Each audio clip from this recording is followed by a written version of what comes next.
Hello student, मैं के sir आज फिर से आप लोगों का स्वागत है अपना YouTube channel AK Bright Academy में। जैसा कि आप लोग जान रहे हैं कि हम लोग क्लास 10th के मैथ चैप्टर 3 दो चर वाला रैखिक समीकरण युग्म के बारे में जान रहे हैं। इसके ठीक पीछे वाले वीडियो में हमने क्या जाने थे, प्रश्नावली 3.6 का 1 से 6 तक क्वेश्चन था, राइट। आज हम लोग ये स्टार्ट करने वाले हैं 7वां नंबर क्वेश्चन से, पहला का 7वां नंबर क्वेश्चन। तो चलिए चलते हैं, बिना लेट किए हुए हम लोग आगे बढ़ते हैं अपनी पढ़ाई की। तो ध्यान दीजिए, देखिए इसमें क्या है, 1/x plus Y, 1/x plus Y, यहाँ पर भी 1/x minus y, 1/x minus y, right. जो एगो में रहता है उस दोनों में रहता है। अगर इसमें 1/x प्लस वाई तो इसमें भी जरूर होगा 1/x प्लस वाई है, इसमें 1/x माइनस वाई है, राइट। हम मान लेंगे ए और बी, तो क्या करेंगे, माना 1/x प्लस वाई बराबर ए, समीकरण फर्स्ट, और इसको 1/x माइनस वाई बराबर क्या मान लेंगे, बी, समीकरण सेकेंड। अब देखिए क्या करेंगे, 10 1/x प्लस वाई को ए माने हैं, प्लस 2 1/x माइनस वाई को क्या माने, बी, बराबर 4, समीकरण 3 हो गया। अब इसको देखते हैं, 15 1/x प्लस वाई को ए माने हैं, प्लस माइनस से बीच में -5 1/x माइनस वाई को बी माने हैं, बराबर में -2 चल रहा है, समीकरण 4। अब समीकरण 3 और 4 को हम किसी भी विधि से हल कर सकते हैं, हम वज्र गुणन विधि से कर रहे हैं। समीकरण 3 एवं 4 को वज्र गुणन विधि से हल करने पर, देखिए वज्र गुणन विधि करने के लिए क्या चाहिए होता है, हमें बराबर में 0 चाहिए होता है, तो इसको बराबर में 0 कर देंगे। 10a प्लस 2b प्लस से इधर आएगा तो -4 हो जाएगा, बराबर 0। ये क्या हो जाएगा, 15a माइनस 5b माइनस से इधर आएगा तो +2 बराबर 0। कुछ दिक्कत नहीं, बराबर में हमारा 0 हो गया। हम लोग वज्र गुणन विधि से कर सकते हैं, कुछ दिक्कत नहीं होगा। यहाँ पर देखिए, तो a के नीचे लिख लेंगे, -b के नीचे लिखेंगे और 1 के नीचे लिखेंगे, ए के जगह पर, बी के जगह पर और 1 के जगह पर। कुछ दिक्कत नहीं, ए के जगह पर लिखना तो ए को बंद करेंगे, 2 × 2, बीच में -5 × -4, -5 × -4। बी के नीचे लिखना है, बी को बंद करिए, 10 गुणा क्या हो जाएगा, 2 माइनस 15 × 4 -4 होगा, चिन्ह के साथ लिखना है, राइट। कुछ दिक्कत नहीं।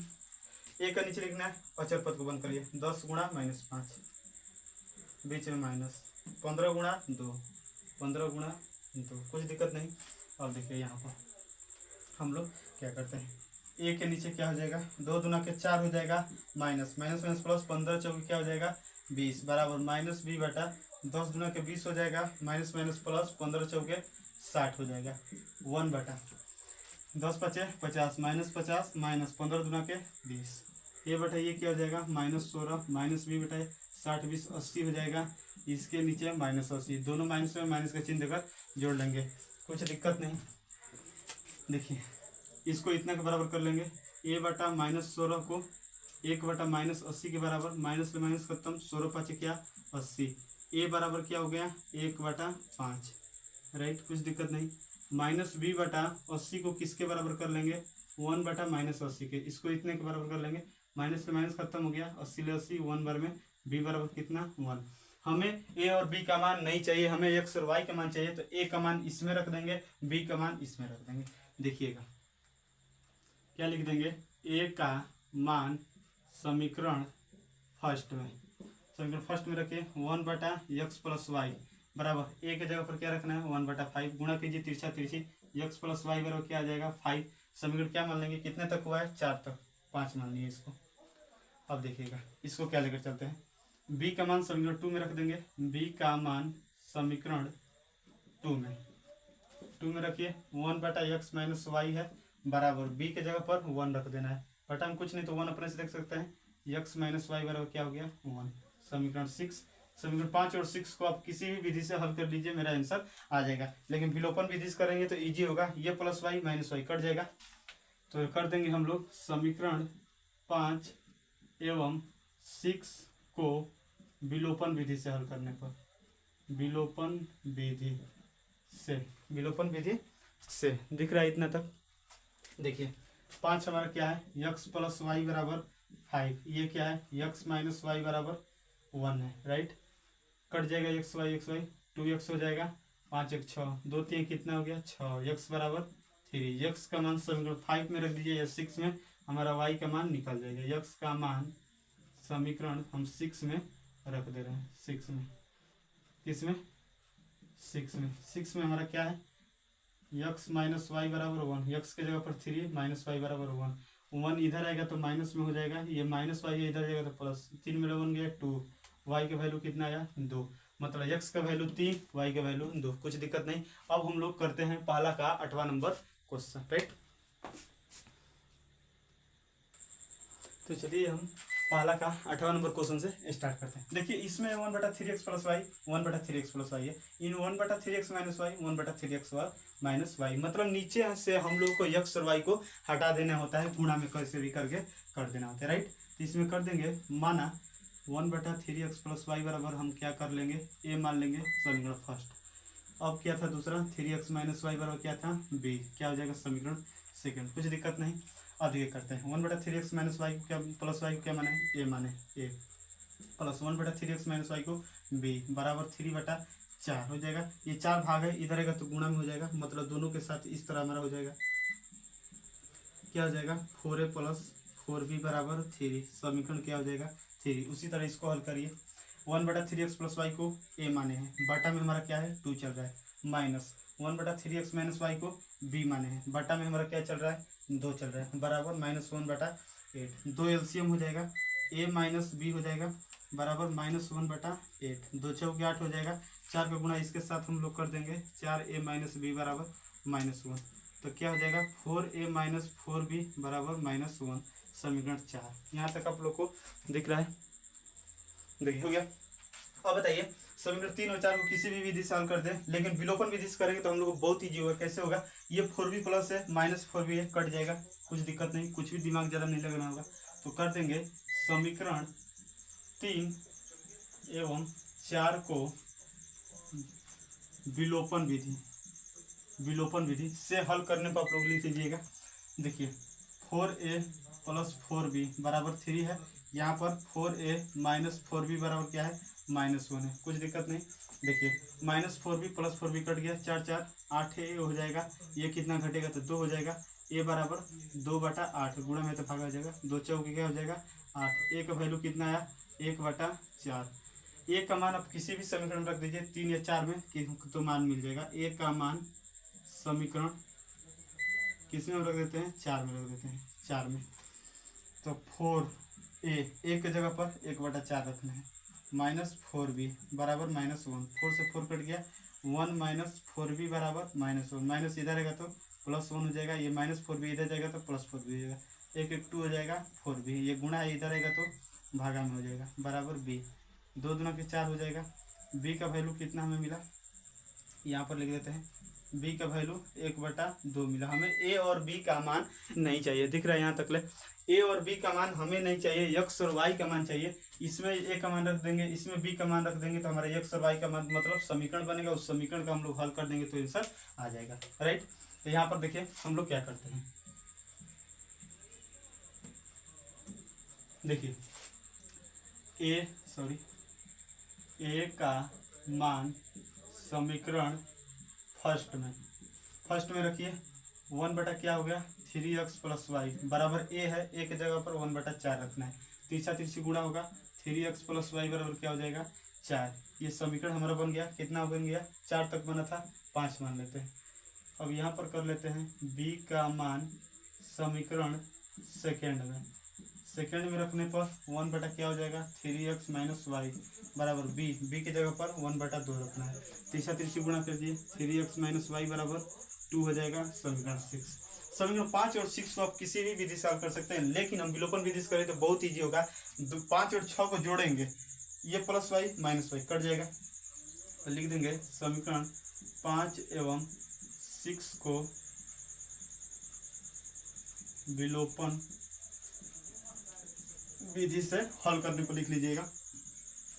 3x प्लस वाई बराबर क्या है 4, 3x माइनस वाई बराबर क्या है 2, कुछ दिक्कत नहीं, माइनस प्लस कट गया, दोनों को जोड़ दीजिएगा, लिख दीजिएगा इतना और इतना को जोड़ने पर 6x हो जाएगा, 4 2 6, 6 ले 6 कट गया, 1 बचा, x का वैल्यू कितना आया 1, राइट।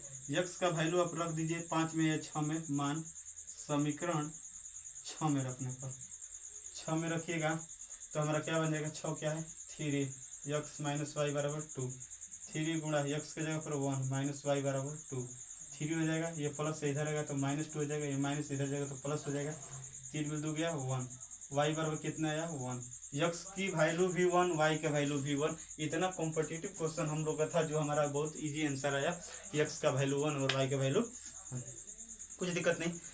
तो अब हम लोग जानेंगे, ये तो पहला का पूरा हम लोग को क्वेश्चन खत्म कर दिए हैं, 1 से 8 तक क्वेश्चन था। अब हम लोग चलते हैं दूसरे नंबर क्वेश्चन से। दूसरा नंबर क्वेश्चन से जो स्टार्ट होने वाला है एग्जाम के पॉइंट ऑफ व्यू से बहुत इंपॉर्टेंट है, और ये वाला क्वेश्चन भी बहुत इंपॉर्टेंट है एग्जाम की दृष्टि से, सही। तो चलिए चलते हैं हम लोग दूसरा नंबर क्वेश्चन से स्टार्ट करते हैं। तो चलिए चलते हैं इस नंबर क्वेश्चन नंबर ये 2 है, 2 का पहला क्वेश्चन। देखिए क्या है क्वेश्चन, कर रहा है कि निम्न समस्या को रैखिक समीकरण युग्म के रूप में व्यक्त कीजिए और उनके फिर हल ज्ञात कीजिए। इसमें हमारा 3 को पार्ट है, तीनों पार्ट को देखेंगे।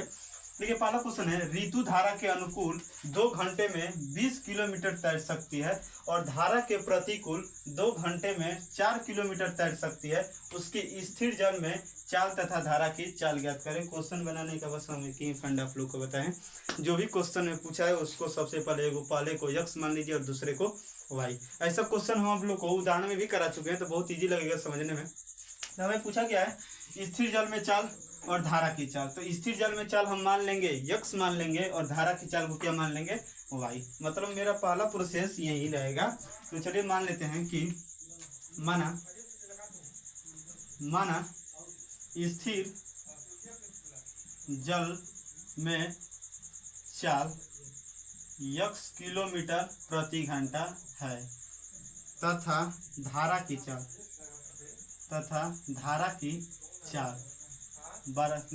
क्या है, वाई किलोमीटर प्रति घंटा, वाई किलोमीटर प्रति घंटा है, वाई किलोमीटर प्रति घंटा। समझ में क्या।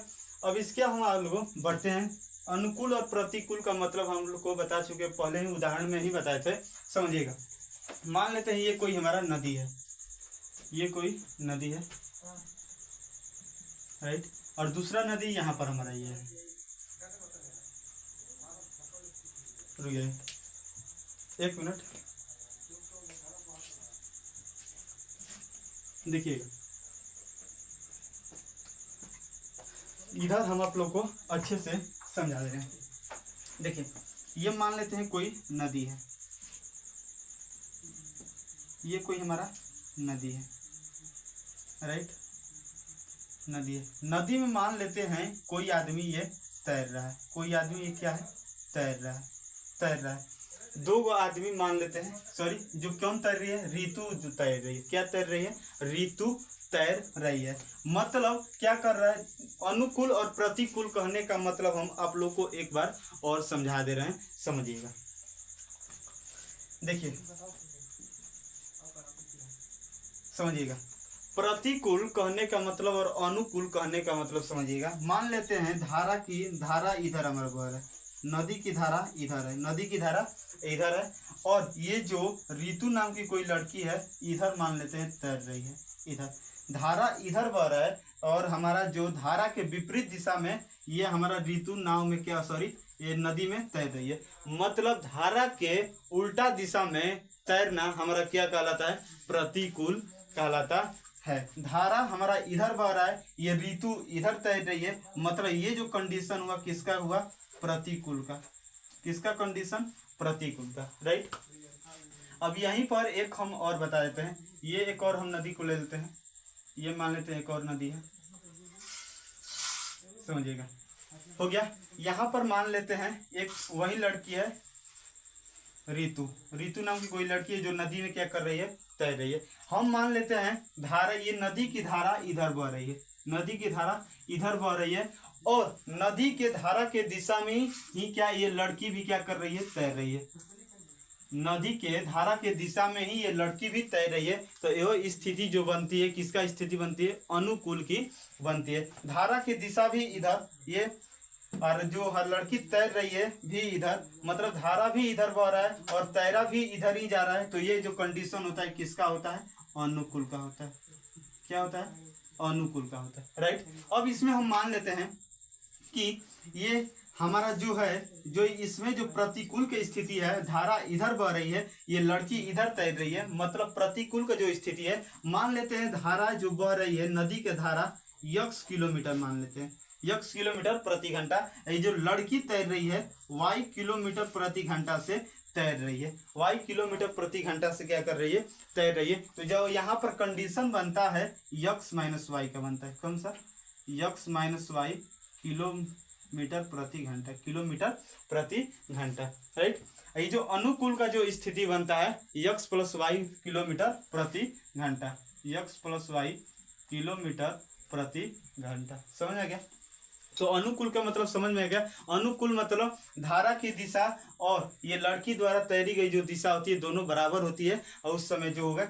अब मान लेते हैं ये x प्लस वाई और ये x माइनस वाई कंडीशन कैसे आता है, इसको समझिएगा एक बार और हम बता रहे हैं। ये x प्लस वाई कैसे हो गया और ये x माइनस वाई कैसे हो गया, समझिएगा। हम मान लेते हैं, समझिएगा, यहाँ पर हम मान लेते हैं कि जो नदी की जो धारा की दिशा है 10 किलोमीटर प्रति घंटा से बह रहा है। जो नदी की धारा जो है 10 किलोमीटर प्रति घंटा से है, और लड़की की जो धारा की दिशा है, जो लड़की की धारा की दिशा है, इसको हम मान लेते हैं 5 किलोमीटर प्रति घंटा, 5 किलोमीटर प्रति घंटा। जो धारा बह रहा है 10 किलोमीटर प्रति घंटा से बह रहा है, और जो धारा की चाल है 10 किलोमीटर प्रति घंटा, और जो ये लड़की जो तैर रही है उसकी चाल कितना है, 5 किलोमीटर प्रति घंटा। अब हम आपसे ये पूछेंगे कि धारा इधर 10 किलोमीटर प्रति घंटा से बह रहा है और लड़की भी इसी दिशा में तैर रही है, तो ये बताइए लड़की स्लो तैरेगी या फास्ट। मतलब बात सही है कि फास्ट तैरेगी। कैसे तैरेगी, क्योंकि और हम नदी की धारा के दिशा में ये तैरेंगे तो बहुत तेजी से तैरेंगे, राइट। तो हमारा 10 किलोमीटर तेज से ये तो धारा बह रहा है, 5 किलोमीटर से ये, मतलब लड़की बहुत तेजी से तैरेगी। मतलब कैसा तेजी से दौड़ेगी, 15 किलोमीटर प्रति घंटा से। 15 किलोमीटर आया कहाँ से, धारा की दिशा भी इधर 10 किलोमीटर प्रति घंटा, लड़की की धारा भी इधर 5 किलोमीटर प्रति घंटा। जब तेज तैरेगी मतलब दोनों को जोड़ दिया जाएगा, 15 किलोमीटर प्रति घंटा हो जाएगा, समझ आ गया। तो इसी कंडीशन में लगा था ये कि हमें धारा की दिशा मान लेते हैं 10 के जगह पर x किलोमीटर प्रति घंटा, और लड़की को हम मान लेते हैं क्या, y किलोमीटर प्रति घंटा से तैर रही है। और हम पूछेंगे कि ये बताइए कैसे, मतलब ये लड़की क्या करेगी, तेजी से तैरेगी, क्योंकि ये धारा की दिशा में दौड़ रही है, धारा की दिशा में क्या कर रही है, तैर रही है। मतलब कितना हो जाएगा, x प्लस वाई किलोमीटर प्रति घंटा से तैरेगी। जैसे 10 + 5 हुआ था, उसी तरह x प्लस वाई किलोमीटर प्रति घंटा। अभी इतना समझ में आ गया होगा कि x प्लस वाई किलोमीटर प्रति घंटा आया कहाँ से। ये x माइनस वाई किलोमीटर भी प्रति घंटा आप लोगों को समझ में आ गया होगा। जैसे मान लेते हैं यहाँ पर ये धारा, नदी की धारा की दिशा कितना है, 10 किलोमीटर प्रति घंटा, और जो लड़की तैर रही है मान लेते हैं 5 किलोमीटर प्रति घंटा से तैर रही है। धारा इधर बह रहा है और लड़की इधर तैर रही है। तो अब बताइए, मान लेते हैं धारा, हमारा नदी की धारा इधर बह रहा है, इधर, और हम इधर तैरेंगे तो हम लोग को बहुत मुश्किल होगा धारा के विपरीत दिशा में तैरना। हम लोग बहुत जल्दी से ये जो फास्ट हम लोग नहीं तैर सकते, क्योंकि धारा इधर मार रहा है और हम लोग इस दिशा में तैर रहे हैं। तो इसका नहीं मतलब हम लोग फास्ट नहीं कर पाएंगे, मतलब हम लोग स्लो तैर पाएंगे। 10 में से 5 घटाएंगे तो 5 किलोमीटर प्रति घंटा से ही हम क्या कर पाएंगे, तैर पाएंगे। उसी कंडीशन को लेते हुए हम यहाँ पर ये माने थे, मान लेते हैं धारा का x किलोमीटर प्रति घंटा है, ये लड़की का चाल है y किलोमीटर प्रति घंटा, तो x माइनस वाई किलोमीटर प्रति घंटा। समझ में आ गया ये कैसा है, उदाहरण में बताए थे, समझ गए। अनुकूल दिशा में कितना चाल हुआ, अनुकूल दिशा में हमारा कितना हुआ, x प्लस वाई, और प्रतिकूल दिशा में x माइनस वाई किलोमीटर प्रति घंटा। समझ में आ गया। अब हम लोग चलते हैं क्वेश्चन की ओर बढ़ते हैं, समझिएगा। देखिए समझिए, ऋतु धारा के अनुकूल, यहाँ तक आप लोगों को समझ में आ गया, समझिएगा। अब यहाँ पर हम क्या लगाने वाले हैं, आप लोग को बताए थे फॉर्मूला, समय बराबर दूरी बटा चाल, समय बराबर दूरी बटा चाल, राइट। या यहाँ से निकाल सकते हैं दूरी बराबर चाल गुणे समय, चाल गुणे समय, कुछ दिक्कत नहीं, ये वाला हम फॉर्मूला लगा देंगे। सबसे पहले हम प्रश्न से चलते हैं। प्रश्न से हमें क्या कहा है, ऋतु धारा के अनुकूल। सबसे पहले यहाँ पर लगा दीजिए, दूरी बराबर क्या होता है, दूरी बराबर चाल गुणे समय होता है, चाल गुणे समय। समझिएगा, ऋतु धारा के अनुकूल, ऋतु धारा के अनुकूल, समझिएगा, ऋतु धारा के अनुकूल 2 घंटे में समय कितना दिया, 2 घंटा। ये 20 किलोमीटर तैर सकती है, 20 किलोमीटर हमारा दूरी दिया है, दूरी 20 किलोमीटर हो गया। अनुकूल दिशा में हमारा चाल कितना है, अनुकूल दिशा में x प्लस वाई आया है, x प्लस वाई। समय कितना है 2 घंटा, दिक्कत नहीं, 2 से 10 कट ही जाएगा, 20 कट जाएगा 10 बार में, तो x प्लस वाई कितना हो जाएगा 10, समीकरण फर्स्ट। सही है। फिर चलते हैं हम लोग पुनः प्रश्न से कि हमें पुनः प्रश्न में क्या कहा है, समझिएगा। अब क्या है, धारा के प्रतिकूल, यहाँ पर फिर फार्मूला वही हम लगा देंगे, दूरी बराबर क्या होता है, चाल गुणे समय होता है, चाल गुणे समय। दूरी हमारा कितना दिया है, प्रतिकूल 2 घंटे में 4 किलोमीटर, दूरी 4 किलोमीटर। प्रतिकूल के कंडीशन के लिए कितना हमारा चाल आया था, प्रतिकूल के लिए x माइनस वाई आया है, x माइनस वाई। समय कितना है 2 घंटा लग रहा है, राइट। 2 दूना कितना हो जाएगा 4, x माइनस वाई बराबर कितना हो गया 2, समीकरण सेकेंड। 1 और 2 हमारा बहुत सिंपल समीकरण बना है, इसको हम विलोपन विधि से हल करके चाल निकाल सकते हैं। तो करेंगे समीकरण 1 एवं 2 से x प्लस वाई क्या है 10, x माइनस वाई बराबर क्या है 2, plus y minus y cut गया, x 2x, 10 और 2 क्या हो गया 12 हो गया, 2 6 का क्या हुआ 12, x बराबर 6 किलोमीटर प्रति घंटा। x का मान किसी भी समीकरण में रख दीजिए, हमारा y का मान निकल जाएगा। तो रख देंगे x का मान समीकरण सेकंड में रख दे रहे हैं, सेकंड में x माइनस वाई बराबर 2 है, x के जगह पर 6 माइनस वाई बराबर 2, 2 प्लस से इधर आएगा तो -2 हो जाएगा, माइनस इधर y है इधर जाएगा तो प्लस y बराबर कितना आ जाएगा 6 में 2 जाएगा 4 किलोमीटर प्रति घंटा, 4 किलोमीटर प्रति घंटा। मतलब यक्स अब किसको माने थे, स्थिर जल में चाल यक्स माने थे, मतलब स्थिर जल में जो चाल होगा स्थिर जल में चाल, हाँ स्थिर जल का जो चाल होगा 6 किलोमीटर प्रति घंटा होगा, और जो धारा की चाल होगा हमारा 4 किलोमीटर प्रति घंटा रहेगा। मतलब ये दोनों को आपको देख कर ये समझ में आ गया होगा कि धारा की चाल हमारा कम आया है, क्यों आया है। अगर धारा की चाल कम रहेगा तभी हम थोड़ा सा तैर पाएंगे, अगर धारा की चाल ही अधिक रहेगा तो हम लोग नहीं तैर पाएंगे नदियों में, समझ में क्या। तो स्थिर जल में चाल कितना 6 किलोमीटर प्रति आवर, और हमारा धारा की चाल 4 किलोमीटर प्रति घंटा, समझ में गया। ये था हम लोग का दूसरा का पहला क्वेश्चन। तो आई होप कि आज का क्लास आप लोगों को बहुत ही अच्छे समझ में आ गया। ये था हम लोग का दूसरा का पहला क्वेश्चन। अब हम लोग जानने वाले हैं दूसरा नंबर क्वेश्चन और दूसरे का तीसरा नंबर क्वेश्चन से हम लोग जानेंगे अगले क्लास में। तो आई होप कि आज का क्लास आप लोगों को बहुत अच्छे से समझ में आएगा, अगर अच्छे से समझ में आया होगा तो प्लीज़ एक लाइक कमेंट शेयर और सब्सक्राइब कीजिएगा, और इसमें कुछ भी क्या होगा दिक्कत होगा तो कमेंट में लिख सकते हैं, अगले क्लास में हम उसका ये कर देंगे, दोबारा से बता देंगे। तो चलिए चलते हैं, अब हम लोग क्या करते हैं अगले वाले वीडियो में फिर से मिलते हैं, और ये कमेंट में बताइएगा कैसा वीडियो आज का लगा और कैसा क्लास आपको लगा, और वीडियो देखने के लिए आप लोग को दिल से थैंक यू।